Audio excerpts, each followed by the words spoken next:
Il est dans les bois, il chante, il rit tardot, il parle aux arbres comme à des frères, et pourtant nul ne sait vraiment qui il est.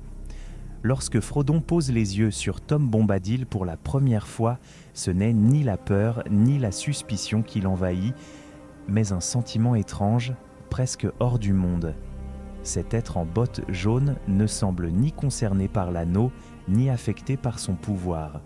Il le fait disparaître d'un simple geste et le rend sans la moindre hésitation.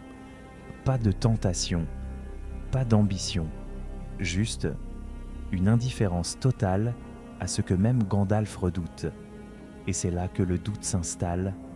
Et si Tom Bombadil n'était pas un simple excentrique des bois, mais le gardien d'un pouvoir si ancien, si absolu, qu'il dépasse même la volonté de Sauron, un pouvoir interdit, oublié, mais pas disparu. Abonnez-vous si vous osez franchir la vieille forêt avec moi et laissez un like, sinon Tom risque de vous chanter une berceuse dont on ne se réveille jamais. Il ne vient ni de l'Est, ni du Nord, ni même des terres immortelles.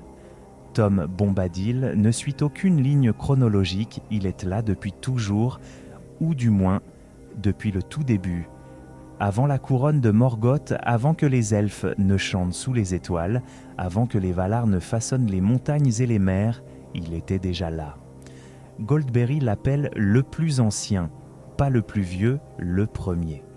Celui qui a vu le monde naître dans sa nudité primitive quand Arda n'était encore qu'un rêve brut dans la pensée des rues. Et pourtant, il n'est cité dans aucune chanson des Eldar, dans aucun écrit du Gondor, dans aucune légende des Rohirrim. C'est comme s'il avait été effacé ou dissimulé volontairement. Qui est-il vraiment ? Les spéculations foisonnent. Pour certains, il serait un Maya resté proche de la terre et de ses rythmes secrets. Pour d'autres, une incarnation de la nature elle-même, non pas une entité qui contrôle les forêts, mais la conscience des racines, le souffle du vent dans les branches, l'élan vital de la pluie, et puis il y a ceux qui murmurent qu'il pourrait être un Vala, oublié ou exilé, un frère d'Oromé devenu trop libre, trop insaisissable pour le grand ordre imposé par les puissances d'Aman. Un être que même les Valar ne peuvent ni nommer ni dompter, mais là où les conjectures deviennent inquiétantes, c'est face à l'anneau, car là tout vacille. Quand Frodon lui tend l'anneau unique, Tom le prend, le regarde et rit. Pas un rire nerveux, un vrai rire, limpide, presque moqueur. Il glisse l'anneau à son doigt et ne disparaît pas. L'anneau ne le contrôle pas, ne l'altère pas, ne le tente même pas. Et quand il le rend, c'est sans une once d'hésitation. Aucun autre être dans tout le légendaire de Tolkien n'est à ce point hors de portée de l'anneau. Même Galadriel, Elrond, Gandalf. Tous ressentent Tar-Valon son appel. Tous y voient maint une menace. Pas Tom. Ce détachement absolu n'est pas de l'innocence. Ce n'est pas non plus de l'indifférence humaine. C'est autre chose, quelque chose de plus ancien, de plus vaste. Comme si l'anneau n'était qu'un jouet forgé dans une époque qu'il regarde de haut, comme on regarde un enfant jouer à la guerre. Cela soulève une question vertigineuse. Et si l'anneau ne l'affecte pas, non pas parce qu'il est inoffensif, mais parce qu'il incarne un pouvoir supérieur à celui de Sauron, un pouvoir que nul ne comprend parce qu'il précède les structures mêmes de ce monde, une forme de magie originelle, non répertoriée, non canalisée. Peut-être est-ce pour cela que les Valar ne le mentionnent jamais, non pas parce qu'il est sans importance, mais parce que son nom est interdit. Tom Bombadil n'a pas besoin de sceptre, de couronne, ni d'armée. Il n'a même pas besoin de vouloir. Il est, et parfois dans un monde gouverné par les forces qui veulent, qui conquièrent, qui dominent. Exister hors de cette logique, c'est déjà un affront. Un rappel dérangeant que certaines puissances ne cherchent pas à s'imposer parce qu'elles n'ont pas besoin d'être reconnues. Peut-être est-ce pour cela que Tom vit reclus dans sa petite maison de la vieille forêt, loin des guerres, loin des trônes. Ce n'est pas de l'ignorance, c'est un choix. Il ne joue pas selon les règles, Il est antérieur au jeu lui-même et cela Sauron ne peut le tolérer. Il ne brandit ni bâton ni épée. Il ne trace pas de runes, ne lance pas de sorts flamboyants, ne murmure pas de mots anciens pour invoquer les éléments. Et pourtant, le monde plie autour de lui. Tom Bombadil ne fait pas de magie au sens traditionnel, il chante. Des mots simples, parfois enfantins, qu'il entonne en marchant, en riant, en parlant à son cheval ou à ses invités. Mais ces chants légers en apparence semblent tordre la réalité comme on tordrait une branche souple. Il ordonne à un saule de libérer ses prisonniers et l'arbre obéit. Il nomme les choses et elles perdent leur emprise. Il modèle la forêt, apaise les esprits, referme les gouffres, sans geste dramatique, sans invocation grandiloquente. Comme si le monde répondait à sa voix non par obligation, mais par reconnaissance. Il y a là quelque chose d'anormal, ou plutôt quelque chose de trop normal au point de sembler étranger. Comme si Bombadil ne manipulait pas la magie, mais qu'il était l'écho d'un ordre plus ancien, antérieur aux lois mêmes qui régissent Arda. Avant la musique des Ainur, avant que les Valar ne chantent la trame de la création, il y avait peut-être un silence, une forme de puissance brute, informelle, inclassable. Et si Tom Bombadil en était l'ultime vestige, non pas un magicien ni même un créateur, mais un être accordé à ce tout premier souffle, cette vibration initiale qui précède la mélodie.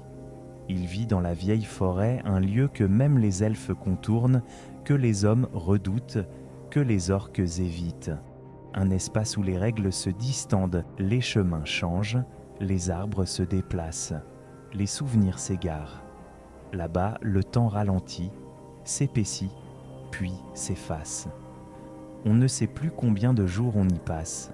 On n'est plus sûr d'être éveillé. Et au cœur de cette forêt, dans une clairière baignée d'un jour éternel, Tom Bombadil règne. Non par la force, par nature. Ce n'est pas un territoire qu'il a conquis, c'est un royaume qui respire à son rythme, qui se plie à sa voix, qui vit dans sa lumière douce. Il n'en est pas le maître, il en est l'essence. Ce pouvoir pourtant n'est jamais convoité. Il n'est ni étudié par les sages d'Imladris, ni évoqué dans les écoles de magie du Nord. Même Gandalf, qui connaît les secrets de feu et d'ombre, reste silencieux sur Bombadil. Pourquoi ? Parce que cette magie-là n'est pas enseignable. Elle est antérieure à tout langage. Elle échappe aux classifications. Et peut-être, elle est interdite. Car si Tom incarne un fragment de ce pouvoir originel, alors il en représente aussi le danger. Un monde façonné par le chant, par l'intention pure, est un monde fragile.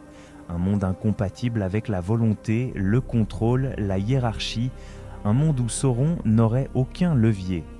Voilà pourquoi il ne s'approche pas de la vieille forêt, non pas par désintérêt, mais parce qu'il sait que là-bas, son pouvoir devient inutile. Pire encore, qu'il devient absurde. Les anneaux, les armées, les tours noires, tout cela n'a aucun sens face à un être qui ne joue pas dans le même récit. Ce que Bombadil détient n'est pas une arme, c'est une présence, une manière d'exister qui défie les structures du pouvoir, du conflit, de la corruption. C'est cela le plus grand pouvoir de tous, celui de ne pas vouloir dominer, celui de ne pas être affecté ni affectable, mais dans un monde fondé sur la lutte entre lumière et ténèbres, une force neutre, absolue, inaltérable, est bien plus effrayante qu'un seigneur noir. Lorsque le conseil d'Elrond débat du sort de l'anneau, un nom surgit brièvement, presque en marge de l'histoire, Tom Bombadil. L'idée est lancée. Et si on lui confiait l'anneau ? Après tout, il semble insensible à son influence. Il pourrait le garder, le cacher, le protéger. Mais Gandalf coupe court. Tom, dit-il, ne s'intéresserait pas à la guerre, non pas par paresse ou par ignorance, mais parce que cette lutte ne le concerne pas. Le conflit entre le bien et le mal, la montée de Sauron, la résistance des peuples libres, tout cela pour lui n'a pas de poids. Il est en dehors de ces enjeux comme un observateur immobile au cœur d'un monde en flammes. Et pourtant, cette distance n'est pas un signe de faiblesse. C'est justement là que naît le vertige. Tom ne combat pas Sauron parce qu'il n'en a pas besoin. Car si Sauron est la plus grande force active du mal en Terre du Milieu, il reste un acteur du récit, un produit du système cosmique instauré par les Valar. Il joue une partition, certes sombre, mais écrite dans la musique des Ainur. Il cherche le contrôle, la domination, l'unité forcée sous sa volonté, une logique d'ordre, pervertie mais rationnelle. Tom, lui, échappe à cette logique. Il ne lutte pas contre Sauron, il l'ignore. Et cela, pour un esprit comme celui du Seigneur ténébreux, est un affront intolérable. On pourrait penser que Sauron néglige Bombadil parce qu'il le juge inoffensif. Mais c'est peu probable. Sauron, qui connaît les noms anciens, qui voit plus loin que les simples mortels, doit savoir. Il a dû sentir cette présence opaque là-bas, à l'ouest de ses cartes, dans une forêt qu'il ne franchit jamais. Il y a un vide dans ses plans, un espace laissé vierge, pas par oubli, mais par crainte. Car comment dominer un être qui n'a ni désir, ni ambition, ni peur ? Comment corrompre quelqu'un qui n'attend rien, ne convoite rien, ne cherche rien ? L'anneau est inefficace sur Tom parce qu'il ne parle pas son langage. Il promet pouvoir, contrôle, survie. Tom n'en veut pas. Il n'y répond pas. Il ne joue pas le jeu. Et c'est peut-être cela qui le rend réellement dangereux pour Sauron. Pas parce qu'il s'opposerait à lui, mais parce qu'il le réduit au silence, simplement par son existence. Comme si le Seigneur des Ténèbres, face à Tom, cessait d'être un maître pour redevenir un simple acteur limité, coincé dans un système que Bombadil ignore superbement. Imaginez un instant que Sauron tente d'envahir la vieille forêt. Ses armées s'y égareraient. Les arbres se refermeraient sur elles. Le temps se dilaterait, les esprits se perdraient. Et au centre, dans une maison paisible, un vieil homme chanterait, imperturbable, pendant que le mal s'enliserait dans un marécage sans fin. Ce n'est pas une bataille, c'est une incompatibilité ontologique, une rencontre impossible entre deux mondes. Sauron est le seigneur des anneaux, Bombadil n'est le seigneur de rien. Et pourtant, tout lui obéit. Ce paradoxe est insupportable pour un être fondé sur le contrôle. On ne peut pas dominer ce qui n'a pas de prise, c'est peut-être là le cœur du mystère. Bombadil n'est pas une arme, il n'est pas un remède, il est une faille dans la structure même du pouvoir. Une faille qu'aucun anneau ne peut combler, qu'aucune armée ne peut franchir. Il ne protège pas le monde contre Sauron, il incarne un monde dans lequel Sauron n'existe pas. Et cela, pour le Seigneur ténébreux, est la plus grande menace de toutes. Peut-être que Tom Bombadil n'est ni un mage, ni un dieu, ni un fragment oublié de la création. Peut-être qu'il est autre chose, un équilibre ancien, une note perdue de la musique initiale, trop pure pour s'accorder à l'harmonie troublée du monde. Ni le bien ni le mal ne peuvent le revendiquer. Les forces de lumière ne l'invoquent pas. Les ténèbres ne l'attaquent pas. Il échappe à toute catégorie et c'est justement cela qui dérange. Dans un univers où chaque chose a sa place, son camp, son rôle, Tom Bombadil n'entre dans aucune case. Il ne combat pas, ne gouverne pas, ne juge pas. Il est simplement, mais d'une manière si absolue qu'elle en devient presque divine. Certains disent que les Valar, ces puissances tutélaires venues d'Aman, savent exactement qui il est, qu'ils l'ont vu surgir avant même leur première forme, qu'ils l'ont écarté du grand jeu, non par rejet, mais par prudence, parce qu'il représente un déséquilibre dans l'ordre, ou au contraire un rappel de ce qu'était l'ordre avant toute volonté de le contrôler. Dans un monde où même les plus sages peuvent tomber, où l'anneau insidieusement corrompt les cœurs les plus nobles, Tom Bombadil demeure inatteignable. Ni tentation, ni peur, ni ambition. Rien ne l'effleure, rien ne l'altère. Il est l'incorruptible, l'imperméable. Mais son existence même pose une question troublante. Et si le plus grand pouvoir n'était pas de renverser les empires, mais de ne jamais chercher à en bâtir, Et si la vraie liberté consistait à rester immobile quand tout le monde court vers la gloire ou la ruine?